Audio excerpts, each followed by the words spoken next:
Current അഫയേഴ്സിൻ്റെ രണ്ടാമത്തെ class ആണിന്ന്. ജനുവരി മാസത്തെ current affairs നമ്മൾ ഓൾറെഡി ഡിസ്കസ് ചെയ്ത് കഴിഞ്ഞു. ഇനിയും വീഡിയോ കാണാൻ ആരെങ്കിലും ബാക്കിയുണ്ടെങ്കിൽ വേഗം തന്നെ പോയിട്ട് എന്ത് ചെയ്യുക, ഏസിൻ്റെ യൂട്യൂബ് ചാനൽ എടുക്കുക. 2024 ജനുവരി മാസത്തെ കറണ്ട് അഫയേഴ്സ് ക്ലാസ് കണ്ട് നല്ല തറവായിട്ട് പഠിച്ച് നേരെ ഇങ്ങോട്ട് പോരുക. ഇവിടെ നമ്മൾ ഫെബ്രുവരി മാസത്തെ 2024 ഫെബ്രുവരി മാസത്തെ കറണ്ട് അഫയേഴ്സ് നോക്കാൻ പോവാണ്. സമയം കളയണ്ട. ഫസ്റ്റ് പോയിന്റ് എന്താണ്? പദ്ധതികൾ നോക്കിയാലോ. PSCയുടെ ഒരു ഫേവറേറ്റ് ഏരിയ ആണല്ലേ പദ്ധതികൾ. IT പ്രൊഫഷണലുകളായ സ്ത്രീ സംരംഭകർക്ക് തൊഴിലിടം ഒരുക്കുന്നതിനായി ആരംഭിച്ച പദ്ധതിയുടെ പേര് ഷീ ഹബ് എന്നാണ്. നോട്ട് ചെയ്യുക. IT പ്രൊഫഷണലുകളായ സ്ത്രീ സംരംഭകർക്ക് തൊഴിലിടം ഒരുക്കുന്നതിനായി ആരംഭിച്ച പദ്ധതി ഷീ ഹബ്. സംസ്ഥാന ആദിവാസി ഊരുകളിൽ ആരോഗ്യ സംരക്ഷണം ലക്ഷ്യമിട്ട് വനം വകുപ്പ് നടപ്പാക്കുന്ന ഒരു പദ്ധതിയുണ്ട്. അതിൻ്റെ പേരറിയോ? സ്നേഹഹസ്തം എന്നാണ്. സ്നേഹഹസ്തം എന്നാണ്. ഒത്തിരി പദ്ധതികൾ എന്താണ് സ്നേഹം എന്നൊക്കെ റിലേറ്റ് ചെയ്ത് വരുന്ന പേരുകളുണ്ട്.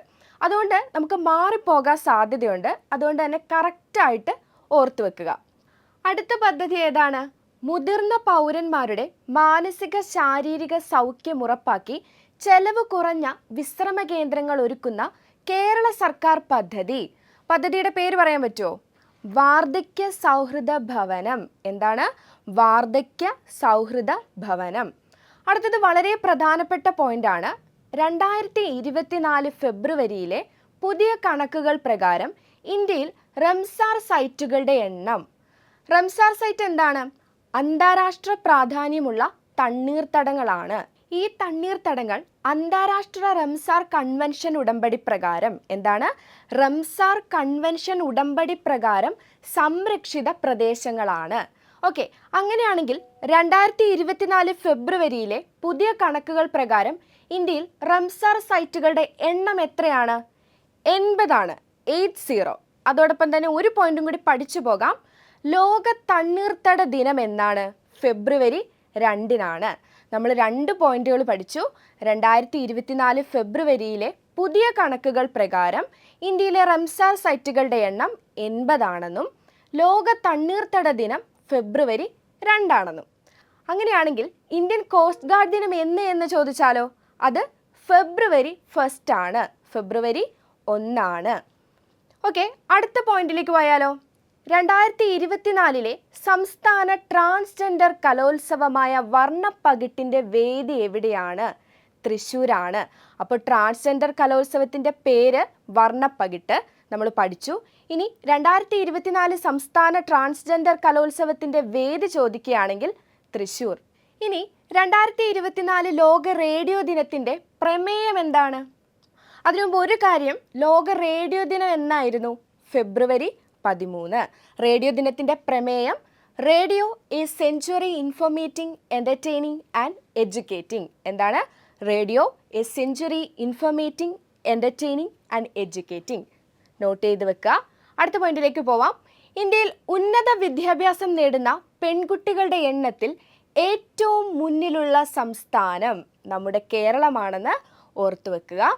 ഒപ്പം തന്നെ 2023 സംസ്ഥാന മികച്ച പോലീസ് സ്റ്റേഷനായി കേന്ദ്ര ആഭ്യന്തര മന്ത്രാലയം തിരഞ്ഞെടുത്ത police station Kuttippuram police station. ഏതാണ്? കുറ്റിപ്പുറം പോലീസ് സ്റ്റേഷനാണ്. ഏത് ജില്ലയിലാണ്? കമൻറ്റ് ചെയ്യുക. ഇനി അടുത്ത പോയിന്റ്, ഏറ്റവും കൂടുതൽ ബജറ്റ് അവതരിപ്പിച്ച വനിത ആരാണ്? നിർമ്മല സീതാരാമനാണ്. ഏറ്റവും ദൈർഘ്യമേറിയ, ശ്രദ്ധിക്കുക, ഏറ്റവും ദൈർഘ്യമേറിയ ബജറ്റ് അവതരിപ്പിച്ചത് ആരാണെന്ന് ചോദിച്ചാലും ആര് തന്നെയാണ്? നിർമ്മല സീതാരാമനാണ്. എന്നാൽ ഏറ്റവും കൂടുതൽ ബജറ്റ് അവതരിപ്പിച്ചത് ആരാണെന്ന് ചോദിച്ചാലോ അത് നിർമ്മല സീതാരാമനാണോ? അല്ല, അത് മൊറാർജി ദേശായി ആണ്. മൊറാർജി ദേശായി ആണെന്ന് ഓർത്തു വെക്കുക, മാറിപ്പോകരുത്. 2023 ജ്ഞാനപീഠ പുരസ്കാരം ആർക്കൊക്കെയാണ്? 58ാമത് ജ്ഞാനപീഠ പുരസ്കാരമാണ് വിഖ്യാത ഉറുദു കവി ഗുൽസാറിനും സംസ്കൃത പണ്ഡിതൻ ജഗദ്ഗുരു രാംഭദ്രാചാര്യ എന്നിവർക്കാണെന്നും ഓർത്തു വെക്കുക. വളരെ പ്രധാനപ്പെട്ട പോയിന്റാണ്. അടുത്തത് എന്താണ്? 2024 ഫെബ്രുവരിയിലെ പുതിയ സർവേ പ്രകാരം ഇന്ത്യയിൽ എത്ര ഹിമപ്പുലികളാണുള്ളത്?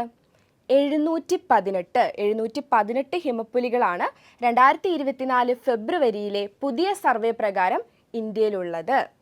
അരവിന്ദ് പനഗരിയ അധ്യക്ഷനായ 16ാം ധനകാര്യ കമ്മീഷനിൽ അംഗമായ മലയാളി ആര്? ആനി ജോർജ് മാത്യു. ആനി ജോർജ് മാത്യു ഓർത്തുവെക്കുക. 2024 ജനുവരിയിൽ കന്നി യാത്ര ആരംഭിച്ച ലോകത്തിലെ ഏറ്റവും വലിയ ആഡംബര കപ്പലിന്റെ പേര് ഓർത്തുവെക്കുക. Icon of the Seas. എന്താണ്? Icon of the Seas. Okay, next 2024 ജനുവരിയിലെ കണക്ക് പ്രകാരം അല്ലെങ്കിൽ റിപ്പോർട്ട് പ്രകാരം ലോകത്തിലെ ഏറ്റവും കോടീശ്വരനായ വ്യക്തി ബെർണാഡ് അർണോൾഡ്. എന്താണ്? Bernard Arnault. ഇനി നമുക്ക് കായികത്തിലേക്ക് കടന്നാലോ. 2024 ഓസ്ട്രേലിയൻ ഓപ്പൺ സിംഗിൾസ് കിരീടം നേടിയത് Jannik Sinner. Jannik Sinner Italy ആണെന്ന് കൂടി നോട്ട് ചെയ്യുക. ടെന്നീസ് ഗ്രാൻഡ് സ്ലാം കിരീടം നേടുന്ന ഏറ്റവും പ്രായം കൂടിയ താരം രോഹൻ ബൊപ്പണ്ണ. ഇനി ടെന്നീസ് റാങ്കിങ്ങിൽ 1ാം സ്ഥാനത്തെത്തുന്ന ഏറ്റവും പ്രായമേറിയ താരം ആരാണെന്ന് ചോദിച്ചാലും ആര് തന്നെയാണ്? രോഹൻ ബൊപ്പണ്ണയാണ്. തമിഴ്നാട്ടിൽ നടക്കുന്ന ഖേലോ ഇന്ത്യ യുവജന കായികമേളയിൽ സൈക്ലിങ്ങിൽ സ്വർണം നേടിയ മലയാളി താരം ഓർത്തുവെക്കുക. അലനീസ് ലില്ലി. ആരാണ്? അലനീസ് ലില്ലി. ദേശീയ അണ്ടർ 23 വനിതാ ഏകദിന ക്രിക്കറ്റ് ടൂർണമെന്റിൽ കിരീടം സ്വന്തമാക്കിയത് കേരളമാണ്. ഇനി ബോളർമാരുടെ ICC ടെസ്റ്റ് റാങ്കിങ്ങിൽ 1ാം സ്ഥാനത്തുള്ളത് ആർ അശ്വിൻ. പേരോർത്തു വെക്കുക, ആർ അശ്വിൻ. അതുപോലെ തുടർച്ചയായി 3ാം തവണയും ഏഷ്യൻ ക്രിക്കറ്റ് കൗൺസിലിന്റെ ചെയർമാനായി തിരഞ്ഞെടുക്കപ്പെട്ടത് ആരാണെന്ന് കൂടി നോട്ട് ചെയ്യുക. ജയ്ഷാ. അടുത്ത പോയിന്റ് ശ്രദ്ധിക്കുക. മനുഷ്യന്റെ തലച്ചോറും കമ്പ്യൂട്ടറും തമ്മിൽ ടെലിപ്പതിക് ആശയവിനിമയം സാധ്യമാക്കുന്ന ചിപ്പ് വിജയകരമായി പരീക്ഷിച്ച കമ്പനി ന്യൂറാലിങ്ക്. കമ്പനിയുടെ പേരെന്താണ്? ന്യൂറാലിങ്ക്. ഇനി നമുക്ക് വേറൊരു കമ്പനിയിലേക്ക് വരാം. ലോകത്തെ 500 വലിയ കമ്പനികളുടെ ഹാറൂൺ 2023 പട്ടികയിൽ ഇന്ത്യയിൽ നിന്ന് 1ാമതെത്തിയത് റിലയൻസ് ഇൻഡസ്ട്രീസ് ആണ്. റിലയൻസ് ഇൻഡസ്ട്രീസ് ആണ്. നെക്സ്റ്റ്, ബഹിരാകാശ യാത്രികർക്കുള്ള ഏഷ്യയിലെ ആദ്യ സ്വകാര്യ പരിശീലന കേന്ദ്രം നിലവിൽ വരുന്നത് എവിടെയാണ്? നവി മുംബൈയിലാണ്. അടുത്തത് വളരെ പ്രധാനപ്പെട്ട പോയിന്റ് ആണ്, നോട്ട് ചെയ്യുക. ലോകത്തിലെ ഏറ്റവും വൃത്തിയുള്ള കടൽ തീരങ്ങൾക്ക് foundation for environment education Denmark നൽകുന്ന ബ്ലൂ ഫ്ലാഗ് സർട്ടിഫിക്കേഷൻ ലഭിച്ചത് കോഴിക്കോട് കാപ്പാട് ബീച്ചിനാണ്. കോഴിക്കോട് കാപ്പാട് ബീച്ചിനാണ്. ഇനി രാജ്യത്ത് ആദ്യമായി ഏക സിവിൽ കോഡ് ബിൽ പാസ്സാക്കുന്ന സംസ്ഥാനം. വെരി ഇമ്പോർട്ടൻറ്റ് ക്വസ്റ്റ്യൻ ആണ്. എന്താണ് ആ സംസ്ഥാനം? ഉത്തരാഖണ്ഡാണ്. ഉത്തരാഖണ്ഡാണ്. ഹോമിയോ വിഭാഗം നടപ്പിലാക്കുന്ന വന്ധ്യതാ ചികിത്സാ പദ്ധതിയുടെ പേര് ജനനി. പദ്ധതിയാണ്, ചോദിക്കാൻ സാധ്യതയുള്ള ഒരു ചോദ്യമാണ്, പ്രത്യേകം ശ്രദ്ധിക്കുക. സംസ്ഥാനത്തെ ആദ്യ ലിഫ്റ്റ് പാലം നിലവിൽ വരുന്നത് കരിക്കകത്താണ്. കരിക്കകം എവിടെയാണ്? തിരുവനന്തപുരം ജില്ലയാണെന്ന് കൂടി ഓർത്തുവെക്കുക. ഓക്കെ, അപ്പോൾ ഫെബ്രുവരി മാസത്തെ കറണ്ട് അഫയേഴ്സ് എല്ലാവരും നന്നായിട്ട് പഠിക്കുക. ഒരു സന്തോഷ വാർത്ത കൂടിയുണ്ട്. ഇനി മന്ത്ലി അല്ല, നമ്മുടെ എക്സാം ഒക്കെ അടുത്ത് വരുന്ന ഈ സാഹചര്യത്തിൽ നമുക്ക് വീക്കിലി കറണ്ട് അഫയേഴ്സ് ഉണ്ടാവും. അപ്പോൾ എല്ലാവരും അത് മാക്സിമം പ്രയോജനപ്പെടുത്തുക.